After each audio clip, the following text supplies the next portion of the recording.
Boa noite, amigos, aos presentes e quem está nos assistindo pela internet. Então, é um prazer realmente estarmos aqui essa noite, falando um pouco do Evangelho, né, do nosso aprimoramento espiritual. E aí, antes de entrarmos na mensagem mesmo destinada hoje pelo livro Fonte Viva, né, psicografado pelo Chico, pelo Espírito de Emmanuel, eu gostaria de fazer algumas reflexões. Né? Bom, todos nós que somos espíritas, que estamos estudando Espiritismo, a gente sabe que o Deus criou nós simples e ignorantes. O que é isso? Ele criou-nos com um potencial de nos tornarmos perfeitos. Mas agora a gente pode pensar assim, o que é ser perfeito? O que para cada um de nós significa perfeição? Se o nosso evangelho fosse interativo, seria interessante que cada um que é aqui presente pudesse se manifestar, né? Mas como o nosso tempo é curto, então... Mas é uma reflexão, o que para mim é ser perfeito? Já que nós pensamos no momento de chegarmos à perfeição, né? A perfeição é fazer o bem para as pessoas? Pode ser.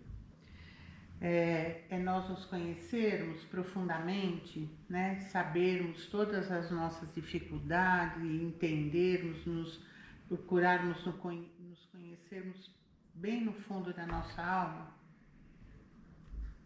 Eu acho que isso pode ser um dos caminhos, né, para chegarmos à perfeição. Será que ser perfeito é amar ao próximo? E nós amamos o próximo? Bem, nós amamos alguns próximos, né? Não amamos todos os próximos, mas nós amamos muitos próximos, né? Os nossos entes queridos, os nossos amigos. Mas a gente não tem um amor ainda pela humanidade como um todo. Porque tudo isso, para chegarmos a uma perfeição, como diz Jesus nos ensinou, né? E vindo também da orientação de que Deus é que criou. Se nós somos uma centelha divina, nós temos esse potencial de nos tornarmos iluminados. O caminho nosso é a iluminação. E como nós sabemos, ainda nós somos perfeitos. Né? Nós temos ainda muitas negatividades, mas nós também temos muitas positividades também. O importante é que nós começarmos a olhar e vermos o que nós temos que ainda precisa ser desenvolvido, aquilo que é muito difícil para a gente ainda nós desenvolvermos, né? Ainda vivemos num sofrimento muito grande, e aquilo que nós já conseguimos fazer parte do nosso dia a dia, por exemplo, uma oração, um pensamento positivo. Então, tudo isso, juntando, né, um pouquinho, a gente vai estar no caminho da perfeição. Então, mas para isso, queridos amigos, é um processo. Nada começa pequeno e fica grande. Tudo é um processo. É por isso que o Espiritismo também coloca as várias encarnações, porque a cada encarnação é uma possibilidade que nós temos de desenvolvermos o nosso espírito e nos tornarmos perfeitos, né? Nos tornarmos espíritos iluminados. Então, a cada momento, né, da nossa vida é como se ela fosse um milagre, né? Então, nós temos o Rudolf Steiner, que criou a antroposofia. Ele tem uma frase, né, que tem mais ou menos esse sentido, que todos os dias acontece um milagre na nossa vida. Se nós não vimos o milagre, é porque nós não estávamos abertos para esse momento. Mas todo dia acontece algo de bom para nós, que é como se fosse um milagre, mas que muitas vezes nós não vemos, e muitas vezes nós vemos. Que nós passamos por alguma, sei lá, estávamos atravessando uma rua e e fomos salvos por algum motivo ou outro, ou então vem um pensamento positivo, vem uma notícia boa, né, que nos alegra. Então, cada dia que nós vivemos, nós temos algo de bom que acontece para nós. Mesmo as dificuldades, também é um momento onde que a gente está tentando burilar o nosso espírito, né? Nós estamos tentando, os momentos difíceis são aqueles que mais nós precisamos de um investimento energético e de uma força de vontade para nós vencermos e entendermos o porquê daquele sofrimento naquele momento. Então, é um processo, nada começa, tanto é que Deus, ele não tem pressa, né? Bom, para ele o tempo não é cronológico como o nosso, né? Ele sabe que cada um de nós aqui presente tem todas as chances, todas as possibilidades de estarmos caminhando para um momento mais evolutivo. Mas isso é uma construção, então é uma construção que a gente tem que se abrir a cada dia. Então, por exemplo, né, quando nós, olha só, né, que nem uma citação, um pensamento que eu tive hoje quando eu estava preparando esse evangelho, né? Cada dia aqui acontece um milagre na nossa vida, mas muitas vezes nós estamos dormindo, sabe? Como que nós dormimos? Mas como eu tô acordado? Sim, mas a gente tá dormindo quando a gente começa a entrar lá no WhatsApp da família e começa a fazer a fofoca, né? Sabe? Porque um falou, outro fez, outro não sei o quê. Então, quer dizer, quando a gente se dispersa do milagre, né? Quando a gente muitas vezes perde horas e horas vendo coisas inúteis que não trazem nada para nosso crescimento, quando nós passamos muitos momentos envoltos em pensamento muito negativo, autodestrutivo, sem a gente fazer um esforço da mudança de pensamento. Então, esses milagres que poderiam estar acontecendo na nossa vida, a gente não percebe, né? Mas também nós temos o nosso lado positivo. Todos nós aqui, a gente tem, porque a gente acredita, se nós chegamos até aqui nesta casa, é porque a gente acredita em Deus, a gente acredita em Jesus, a gente sabe que nós temos as nossas dificuldades, mas que nós também temos as nossas virtudes, né? Eu posso ser um pouco egoísta, mas eu também sou um pouco altruísta. Eu posso ser um pouco rancorosa, mas eu também sou um pouco amorosa. A gente tem que ver, a gente tem que colocar uma luz aonde que nas nossas negatividades, mas também colocar uma luz naquilo que nós já conseguimos criar em nós, né? Aquilo que nós já conseguimos trabalhar dentro de nós. Então, assim, olha, eu não consigo ainda, eu me sensibilizo quando eu vejo alguém pelas ruas, né, que estão sem uma casa. Eu me sensibilizo quando eu vejo um animal sendo maltratado, quando eu vejo um idoso sendo maltratado. Mas eu também me sensibilizo quando alguém pede uma oração e eu faço uma oração para aquela pessoa. Olha como nós temos o nosso lado positivo e o nosso lado negativo, que é aquele onde que a gente tem que desenvolver. Então a gente, na realidade, assim, a gente não consegue chegar a 100% perfeito, mas a gente sabe que nós temos 20% de uma coisa, 30% de outra, é um balanço mesmo, né? Bom, então a proposta é de nós fazermos, por exemplo, uma coisa que nos ajuda muito no nosso crescimento é uma autoavaliação. Todo dia à noite ele é um exercício simples, inclusive. Todo dia antes de dormirmos é a gente fazer uma retrospectiva mesmo. O que aconteceu há meia hora atrás, sabe, a gente indo até naquilo quando a gente acordou. E aí a gente vai percebendo o que ali eu poderia ter feito diferente, ou ali que veio um sentimento rancoroso, de raiva, de ódio, que veio um pensamento, mas não, naquele outro momento não, eu tive um pensamento mais amoroso, enfim. Se a cada dia a gente fizer esse tipo de autoavaliação, é uma forma também, é um exercício para a nossa evolução. Bom, nesse livro, o tempo corre rápido, né? Aqui.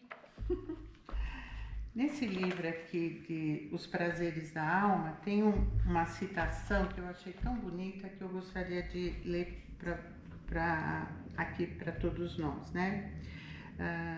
O tema se chama Afetividade. Esse livro foi escrito por Francisco Espírito Santo Neto e foi pelo Espírito que recebeu, né, pelo o Espírito de Hamed. Então ele conta que é oportuno recordarmos trecho de um discurso de um chefe indígena norte-americano chamado Seattle.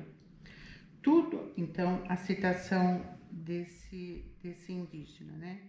Tudo que acontece com a terra, acontece com os filhos da terra.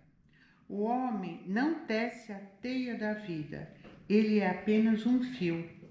Tudo que faz a teia, ele faz a si mesmo. Esse pequeno texto sintetiza os pilares do que podemos chamar de uma ecologia divina. Todo e qualquer ser vivo tem seu valor intrínseco.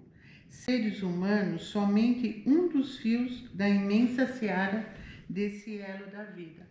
Nós, então, somos um pequeno fio dessa seara, mas a gente está interligado para tecer uma vida melhor, né? Nós precisamos um do outro a gente não consegue chegarmos à felicidade se a gente estiver sozinho. Então, a gente precisa um do outro. Então, nós somos, dentro de uma teia grande, nós somos um fio, uma meada que é tecida para que todos tenham um momento mais feliz. Não adianta a gente só pensar numa perfeição nossa individual. Se a gente se vê que precisa, né, que a humanidade precisa tanto de ajuda, né? Como que a gente pode ser perfeito se a gente faz, olha, então eu estou fazendo aqui meu caminho e deixo os outros que vão seguindo o seu? Não, acho que até um espírito iluminado, tanto foi que Jesus voltou aqui na Terra para quê? Para nos ajudar, para nos orientar. E olha o espírito iluminado que ele era, né? Bom, agora voltando aqui para o trecho da noite, ele coloca, é o item 28, sementeira e construção. Eu vou ler o ensinamento de Paulo. Porque nós somos cooperadores de Deus. Vós sois lavoura de Deus e edifício de Deus. Paulo, 1 Coríntios 3, 9. O que Paulo está nos ensinando aqui é exatamente isso, esse mesmo ditado que o indígena colocou. Nós somos, a partir do momento que nós temos já uma consciência da divindade, do momento de vida, da espiritualidade, dos ensinamentos de Jesus, cada um de nós é um fio da meada, sabe? Para tecer uma jornada não só individual, mas coletiva também. Então, ele coloca isso aqui. A partir do momento que a gente se predispõe a nos melhorarmos, né, a conhecermos cada vez mais os ensinamentos de Jesus, nós somos também responsáveis por transmitir isso a outras pessoas. Nós também somos responsáveis por ajudar a outras pessoas. Como assim? Muitas vezes é só ouvindo, né? Às vezes alguém vem reclamar para a gente, falando de um sofrimento, a gente já começa a dar opinião, o que a pessoa tinha que fazer para sair daquela situação. Não, se a gente só ouvir, gente, isso é uma bênção, ser ouvido, ser escutado. A gente fazer uma prece junto com alguém que está sofrendo entender, segurar na mão e falar assim, eu entendo o seu sofrimento. Então, a partir do momento que a gente já abraçou os ensinamentos de Jesus, que nós estamos procurando nos ajudarmos, a gente também tem a responsabilidade de ajudar ao próximo, né? É como ele diz aqui, nós também temos que ser o semeador, nós também temos que plantar a nossa sementinha, que essa mesma sementinha foi plantada no nosso coração por outras pessoas. E veio também lá de Jesus, há quantos anos, né? Atrás. Então é uma responsabilidade nossa também ajudarmos no coletivo, ajudarmos as outras pessoas. Gente, assim, muitas vezes é com coisa pequena. Tem pessoas que vêm com uma mediunidade já aflorada. Tem que trabalhar no centro espírita. Você dá passe, servir uma água, enfim, qualquer serviço que a gente faça com amor, a gente está desenvolvendo a nossa missão aqui na Terra mesmo. E assim a gente vai construindo a nossa iluminação. É isso. Tinha mais, né? Mas aí vamos parar por aqui, porque já deu nosso tempo. Um abraço a todos. Boa noite. Obrigada. E assim, unindo nossos corações, unindo nossos pensamentos em um só, vamos tecer, nesse momento, uma vibração amorosa pelo nosso planeta, que está num momento de profunda transformação, que possa vir uma luz abençoando cada ser vivo que aqui se encontra, abençoando os lugares onde tem guerras, ou abençoando os lugares onde tem pessoas hospitalizadas. Há pessoas que nesse momento estão desencarnando e precisam de uma vibração amorosa para ajudar no seu desligamento. Vamos vibrar carinhosamente por todas as crianças abandonadas, por todas aquelas que são negligenciadas, por todas aquelas que vieram numa missão de ajudar a humanidade, para que elas possam ter força e coragem de abraçar a sua missão visando o bem-estar do mundo. Vamos vibrar por todos os nossos familiares, por todos os nossos entes queridos, que eles possam receber nesse momento o nosso amor, o nosso carinho. Vamos vibrar pelos nossos amigos, por esses companheiros que nos ajudam, que nos dão o apoio, o abraço. Vamos vibrar por essa casa de oração, esse querido centro ama, que ele possa sempre ter essa energia amorosa de acolhimento a todos aqueles que aqui batem essa porta. E assim, vamos também pedindo por nós mesmos, para que tenhamos força, coragem, discernimento, para trilharmos a nossa jornada da melhor maneira possível, para que possamos sair desta vida bem melhores do que quando nós entramos, bem mais renovado e bem mais instruído, que possamos também, Senhor, ajudarmos nossos companheiros de jornada, como uma participação na construção de uma evolução, não só nossa, mas da humanidade como um todo. E assim, profundamente gratos estamos pela paz, pela ajuda, por tudo aquilo que temos recebido. E vamos, nesse momento, oferecer a prece que Jesus nos ensinou como forma de gratidão por tudo que temos recebido nesta vida. Pai nosso que estais nos céus, santificado seja o vosso nome, venha a nós o vosso reino, seja feita a vossa vontade, assim na terra como é no céu. O pão nosso de cada dia dai-nos hoje. Perdoa as nossas dívidas, assim como perdoamos aos nossos devedores. Não nos deixes cairmos em tentações. Livrai-nos de todo mal. Que assim seja.